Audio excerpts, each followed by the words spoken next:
Picture میں ایک بار پھر سے آپ کا خوش آمدید. جی شکیل تو کیا کہہ رہے تھے آپ؟ خواتین حضرات، اب ہم اس سے ہمارا وہ آ گیا ہے کہ ہم مہمان کو بلائیں یہاں پہ اور ان سے پوچھیں. اور آج کے ہمارے مہمان بہت خاص ہیں. آج ہمارے ساتھ اس موضوع پر بات کریں گے جناب ڈی ایس پی پولیس ذمہ دار اور فرض شناس آفیسر ہیں جناب خالد ابو بکر صاحب. کے لیے بہت ساری تالیاں.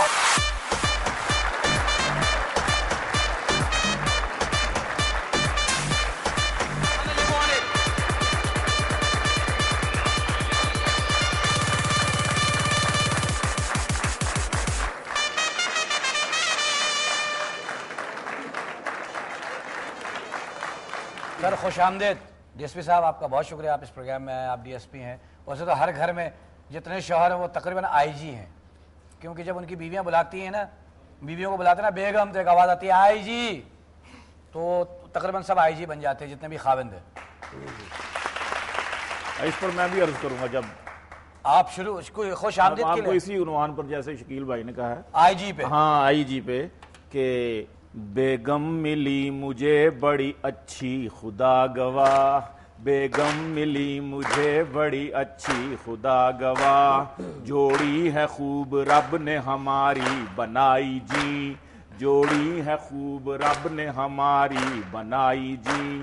پولیس میں سپاہی ہوں پر جب بھی اس کو میں، پولیس میں سپاہی ہوں پر جب بھی اس کو میں آواز دوں تو کہتی ہے فوراً کہ آئی جی، آواز دوں تو کہتی ہے فوراً کہ آئی جی. وہ تو خیر بھی وہ پھر بھی وہ پولیس میں تھے، لیکن جو پولیس میں نہیں ہوتے جو مجرم ہیں ان کو بھی آئی جی کہا جاتا ہے گھر کے اندر. سر آپ سے بہت لائٹ موڈ میں، یہ ایک لائٹ پروگرام ہے اور اس میں کوئی مطلب یہ نہیں کہ ہم لڑیں آپس میں اور دوسرے شوز کی طرح جو اینکر لڑ رہے ہوتے ہیں. ہمارا بہت لائٹ سا پروگرام ہے اور بہت میٹھا میٹھا سا ہے. اس میں تھوڑا سا ہنسنے اور کھیلنے کا بھی موقع ملتا ہے لوگوں کو. یہ بتائیں گے کہ لوگوں کو صرف پولیس والوں کا تشدد کیوں یاد رہ جاتا ہے؟ باقی اور بھی تو اچھے کام کرتی ہے ہماری پولیس، ان کو وہ مار یاد رہ جاتی ہے جو پڑتی ہے. یہ ایک بن گئی ہے بات کہ پولیس مارتی ہے، لیکن ایسی پولیس کوئی اب وہ پولیس رہی نہیں. اب اچھا وہ مارنے والی اب پولیس چینج ہو گئی ہے بالکل. نئے بھائی آپ اپنی شکایتیں دور کر لیں. اب مارنے والی پولیس نہیں، آپ پپیاں کرتی ہے ہماری پولیس. نہیں جناب، ہم ٹی وی پہ تو جو دیکھتے ہیں، ٹی وی نے تو سب کچھ دکھا دیا ہے کہ پولیس کیسے زمین پہ لٹا لٹا کے بندوں کو مار رہی ہے. وہ مار نہیں ہے، کہہ رہے ہیں کہ مارتی نہیں، یہ یا وہ کیمرہ ٹرک ہے. نہیں، صدیقی صاحب دراصل ایک بات کر رہے ہیں کہ تھانے کے اندر کوئی ایسی بات ہے کہ جی کو مارا جاتا ہے، ایسی اب بات ہے نہیں ایسی مارنے والی. مطلب یہ جو کانسیپٹ ہے کہ ہر جگہ مارا جاتا ہے وہ نہیں ہے. کچھ پولیس والے دیکھیے ہمارے معاشرے میں بہت سارے لوگ ہیں، ہر طرح کے لوگ ہیں، تو پولیس میں بھی ہر طرح کے لوگ ہیں، تو وہ کوئی مار بھی لیتے ہیں اور وہ نیچے کے طبقے کے لوگ ہوتے ہیں جو مارتے ہیں. لیکن شکیل صاحب ان کی دہشت بہت ہونی چاہیے. شریف آدمی تھانے جاتے ہوئے بڑا گھبراتا ہے. ہاں جی، میں ایک دفعہ گیا تھا، چوری ہو گئی تھی میرے گھر پہ، میں گیا. میں شریف آدمی کی بات کر رہا ہوں. بڑا مزہ کا واقعہ سنا لگا ہوں. سر میں چوری کا رپورٹ لکھانے گیا ہوں، انہوں نے کہا جی بیٹھیے آپ کی رپورٹ لکھتے ہیں. میں بیٹھ گیا، اچانک ایک آواز آئی چیخ، کیا ہے مر گیا؟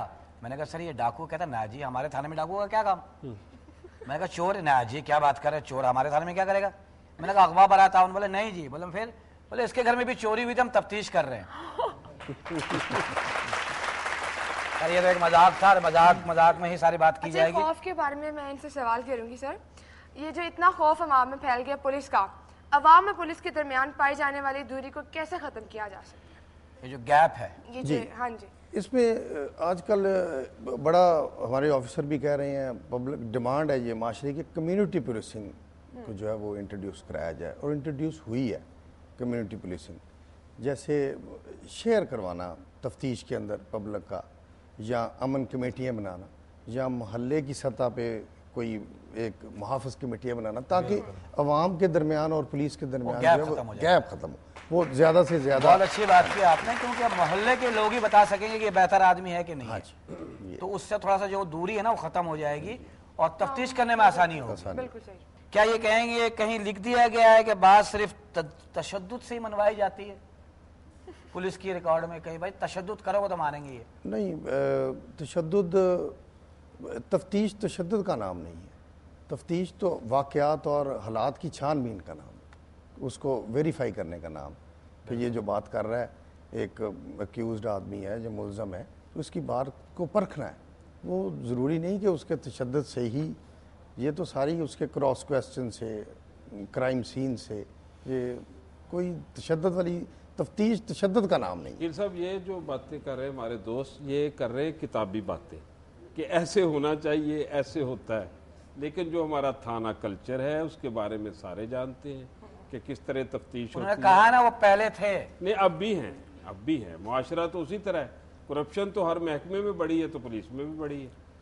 ان کو ایجوکیٹ کیا جائے، ان کو اخلاقیات کی پوری تعلیم دی جائے، اور وہ اس کے بعد ایجوکیشن پہ بات کریں گے. عوام اور ان کے درمیان واقعی ایک فرق کم ہونا چاہیے اور محبت بڑھنی چاہیے، پھر کہیں جا کے وہ ہم ایجوکیشن کی بات کریں گے، ایجوکیٹ کرنے کی بات کریں گے. اور میں آپ کو بتاؤں کہ میں اپنے تئیں بتا رہا ہوں کہ میں بھی رات پھرتا ہوں، اب بہت ایجوکیٹڈ پولیس والے بھی آ گئے ہیں اور ہاں ہیں اس میں ماشاءاللہ سے بہت تمیز سے یہ جو بات کرتے ہیں. جسمانی ریمانڈ اور جوڈیشل ریمانڈ ہے اس میں کیا فرق ہے جی اس میں عموماً لوگوں کے ذہن میں یہ بات پائی جاتی ہے کہ جسمانی ریمانڈ سے جسمانی مراد ہے جو تشدد جو ہے. فزیکل ریمانڈ ہے ہاں، اس میں یہ تشدد کی جسمانی ایسی ریمانڈ بات کے ہے. ذہن میں یہی جاتا ہے. فزیکل ریمانڈ یہ ہے کہ پولیس کی کسٹڈی میں ایک آدمی کو دے دیا گیا کہ آپ اس سے پوچھ گچھ کر لیں. اچھا، جوڈیشل ریمانڈ یہ کہ اسے لاک اپ جیل میں بھیج دیا جاتا ہے. اس میں یہ فرق ہے. اچھا، یہ جسمانی ریمانڈ جو بولتے ہیں نا، جی. تو پبلک کے ذہن میں آتا ہے لو 14 دن کے لیے گیا، اس کا تو بھرتا نکل جائے گا. حالانکہ جسمانی وہ اس کا جسم ایک قسم پولیس کے حوالے حوالے کیا جاتا ہے، اس کو کہتے ہیں جسمانی ریمانڈ. جی اچھا سر، سننے میں آیا کہ جو پولیس مقابلے ہوتے ہیں یہ اکثر جعلی بھی ہوتے ہیں، اس میں کیا جیسے ڈگری جعلی ہوتے ہیں. جیلی پولیس مقابلہ میں سمجھتا ہوں جیلی ہوتا ہی نہیں.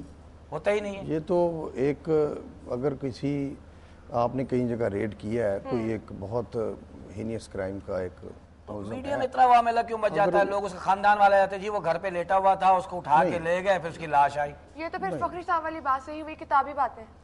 نہیں، مجھے تو یہ جتنی اچھی یہ باتیں کر رہے ہیں، مجھے وہ شعر یاد آ رہا ہے کہ خنجر پہ ارشاد خنجر پہ کوئی دامن پہ کوئی چینٹ نہ خنجر پہ کوئی داغ. تم قتل کرو ہو کہ کرامات کرو ہو. تو بات یہ ہوئی. تو باہر کیا ان کے رینک میں، جہاں یہ اوپر والے رینک میں تو کم ہوتی ہیں یہ چیزیں، ہوتی ہی نہیں. نیچے جو تھانے کا کلچر ہے، تھانے دار کا، حوالدار کا، منشی کا، وہ کلچر بڑا ہیبتناک ہے. اس سے نجات پنجابی کی گالیاں، پھر اردو کی گالیاں، جتنا کوئی اوپر والا رینک ہے نا، اوپر جا کے پھر بالکل ہی پلائٹ. جیسے مجرم گالیوں میں الگ الگ اثرات ہوتے ہیں، اردو میں الگ، پنجابی میں الگ، پشتو میں الگ. جی اس میں بھی رینکنگ ہے. اچھا، کئی دفعہ میں دیکھتا ہوں کہ آفیسرز کو چینل پہ آ کے دیکھتا ہوں کہ ہم بہت جلد پکڑ لیں گے. جی یہ ایک لائن ان کو یاد ہے کہ ہم بہت جلد پکڑ لیں گے، مجرموں تک ہم پہنچ گئے ہیں اور ہم پکڑ لیں گے. اور اس بات کو مہینوں گزر جاتا ہے، نہ وہ پکڑے جاتے ہیں. ان کے پاس کلو ہوتے ہیں، اس کے اوپر وہ کام کرتے ہیں. حالانکہ ان کو جرم سے پہلے پتا ہوتا ہے کہ مجرم کون ہے. نہیں یار، یہ نہ کرو، یہ نہ کرو. یہ بھی کتابی باتیں ہیں، یہ لطیفوں میں اچھے لگتے ہیں. تو یہ مطلب وہ اتنے دعوے سے کہتے ہیں، کیا جان چھڑاتے ہیں کہ یار ابھی میڈیا میرے سر پہ کھڑا ہے تو میں کہہ دوں کہ جی ہم نے کوئی کلو مل گیا ہے اور ہم پکڑنے والے ہیں. میں سمجھ جان نہیں چھڑاتے، وہ ایک ذمہ داری کا ثبوت دیتے ہیں کہ ہم اسے تو سر پکڑے نہیں جاتے نا، ضرور پکڑیں گے. ایک قسم کا وہ چیلنج سمجھ کے اسے. وہ تو ٹھیک ہے، چیلنج ہے، ہم سب کے لیے چیلنج ہے. ہمارے پاکستان کو ٹھیک کرنا، میں بھی معاشرے کا حصہ ہوں، میرے لیے بھی اتنی چیلنج ہے، آپ کے لیے بھی. لیکن وہ جو میڈیا پہ آ کے کہہ دیتے تو لوگوں کو تسلی ہو جاتی ہے کہ یار کلو مل گیا، وہ پکڑے جائیں گے 2-4 دن میں. اس بات کو مہینوں گزر جاتے ہیں، لیکن پھر وہ کیس پھر ٹریس بھی ہو جاتے ہیں. ٹریس ہوتے ہیں، ٹریس ہوتے ہیں، ٹائم تھوڑا سا لگ جاتا ہے. اس دھماکے کے مجرم نہ بچ پائیں گے.